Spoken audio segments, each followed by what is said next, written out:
ரம்ஜான் பண்டிகையை முன்னிட்டு நெல்லையில் இஸ்லாமியர்கள் அதிகம் வசிக்கும் மேலப்பாளையம் பகுதியில் உலக அமைதி வேண்டியும் மழை பெய்ய வேண்டியும் சிறப்பு தொழுகைகளில் நடைபெற்று வருகிறது. இதுகுறித்து எமது செய்தியாளர் செல்வராஜ் தகவல் வழங்க கேட்கலாம். வணக்கம் செல்வராஜ். தற்போது ரம்ஜான் பண்டிகையை முன்னிட்டு நெல்லை இஸ்லாமியர்கள் வசிக்கும் மேலப்பாளையம் இடத்தில் தற்போது இந்த தொழுகையானது நடைபெற்று வருகிறது. இது குறித்தான முழு விவரங்களை பதிவு பண்ணுங்க. நிச்சயமாக பிரியங்கா, ஈகை பெருநாளாம் என சொல்லக்கூடிய இந்த ரமலான் பண்டிகை என்பது தங்களுடைய நோன்பு திருவிழா என்பதும் சொல்லப்பட்டு கொண்டு வருகிறது. குறிப்பாக தங்களுடைய நோன்புகள் இருந்த பிறகு தற்போது இந்த ரமலான் பண்டிகை என்பது இன்று கொண்டாடப்பட்டு கொண்டு வருகின்றன. தென் மாவட்டங்களே மிக அதிகமாக இருக்கக்கூடிய நெல்லை மாவட்டம் மேலப்பாளையத்தில் இஸ்லாமியர்கள் மிக அதிகமாக வசித்துக் கொண்டு வருகிறார்கள். அவர்கள் இன்று காலையில் தங்களுடைய புத்தாடை அணிந்து நேரடியாக மேலப்பாளையத்தில் சுமார் 100க்கும் மேற்பட்ட இடங்களில் இது போன்ற சிறப்பு தொழுகை என்பது நடைபெற்றுக் கொண்டு வருகிறது. இந்த தொழுகையில் போது பலர் தங்களுடைய நேரடியாக தங்களுடைய இந்த சிறப்பு தொழுகையில் ஈடுபட்டுக் கொண்டு வருகிறார்கள்.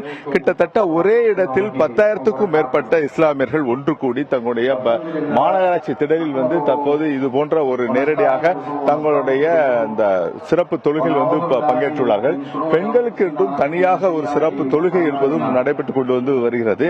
தொடர்ந்து இது போன்ற தென் மாவட்டங்களில் மிக அதிகமாக இஸ்லாமியர் வாழக்கூடிய இந்த பகுதியால குறிப்பாக பல்வேறு இடங்களில் வரக்கூடிய பொதுமக்களும் இந்த பகுதியில் தங்கள் வெளியூரில் இருந்தாலும் கூட தங்கள் சொந்த ஊரில் ரமலான் பண்டிகை கொண்டாடக்கூடிய இந்த சூழ்நிலையில் கூட அந்தந்த பகுதியில் தங்களுடைய இந்த 100க்கும் மேற்பட்ட இடங்களில் இது போல சிறப்பு தொழுகை என்பது நடைபெற்றுக் கொண்டு வருகிறது. இந்த பல தொழுகையிலும் கூட கிட்டத்தட்ட பெண்களுக்காகவும் தனியாக இந்த தொழுகைக்கு என்பது பல்வேறு இடங்களும் அமைக்கப்பட்டுள்ளது. நீங்க நேரடியாகவே பார்க்கலாம், பெண்களுக்கான தனியாக தொழுகை என்பதும் அமைக்கப்பட்டுள்ளது. இதே போல திருநெல்வேலி மாவட்டத்தில் ஏர்வாடி மற்றும் ராவணசமுத்திரம் உள்ளிட்ட பல்வேறு பகுதியிலும் இது போன்ற பொதுமக்கள் தங்களுடைய இஸ்லாமியர்கள் தங்களுடைய இந்த ரமலான் பண்டிகையை கொண்டாடி கொண்டு வருகிறார்கள்.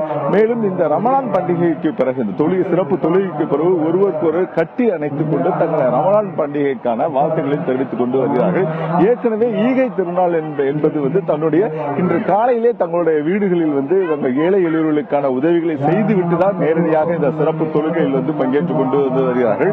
இந்த பகுதியில் மட்டும் இல்லாமல் தமிழகத்தின் அனைத்து பகுதியிலும் இது போன்ற சிறப்பு தொழுகை என்பது நடைபெற்றுக் கொண்டு வருகிறது. இந்த நிலையில் தான் தற்போது இந்த பகுதியிலும் கிட்டத்தட்ட ஒரே இடத்தில் 10,000க்கும் மேற்பட்ட இஸ்லாமியர்கள் ஒன்று கூடி இந்த சிறப்பு தொழுகை என்பது இந்த பகுதியில் தான் மேற்கொள்ளப்பட்டு வருகின்றன. குறிப்பாக அந்தந்த பகுதியில் பொதுமக்கள் தங்களுடைய இந்த சிறப்பு தொழுகையில் பங்கேற்றாலும் கூட இந்த மாநகராட்சி திடலில் மட்டும்தான் தற்போது 10,000க்கும் மேற்பட்ட இஸ்லாமியர்கள் பங்கேற்று தங்களுடைய இந்த சிறப்பு தொழுகையில் ஈடுபட்டுக் கொண்டு வருகிறார்கள். இதே போல மாவட்டத்தின் பல்வேறு பகுதிகளிலும் சிறப்பு தொழுகை என்பது நடைபெற்றுக் கொண்டு வருகிறது. பிரியங்கா,